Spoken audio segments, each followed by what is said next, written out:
Jeg har skrevet en nyhedsartikel, hvor jeg som journalist er afsender. Det er en artikel i avisen Politiken, og modtageren er primært det grønne segment, som primært også er kvinder.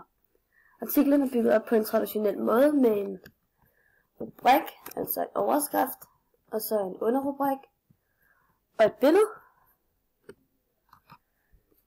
Så har vi, hvem der skete for, hvad der skete for, alle de der HV-spørgsmål.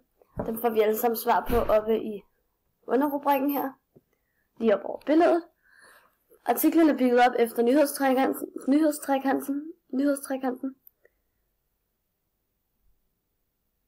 Nyheden er, at kvinden er beskyldt for at stjæle. Uddybningen den kommer lidt længere ind i teksten.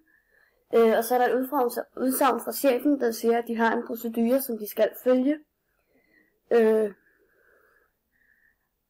Og baggrunden, den er til sidst i teksten. Helt hernede.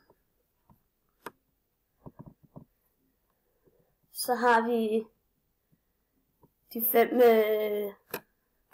kriterier der. Aktualitet, væsentlighed, identifikation og sensation. Det er så kun 4 af dem, så mangler vi konflikt. Konflikten har jeg ikke med, men ellers så har jeg aktualitet, væsentlighed, identifikation og sensation. Og artiklens formål, det er at informere. Det er et meget neutralt sprog, uden så mange fagudtryk med korte sætninger, den er let at forstå.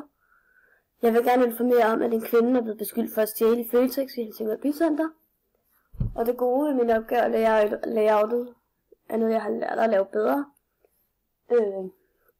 Og det mindre gode, det skulle have været lidt mere opdelt. Det er en meget mere sammenhængende tekst, end det egentlig skulle være.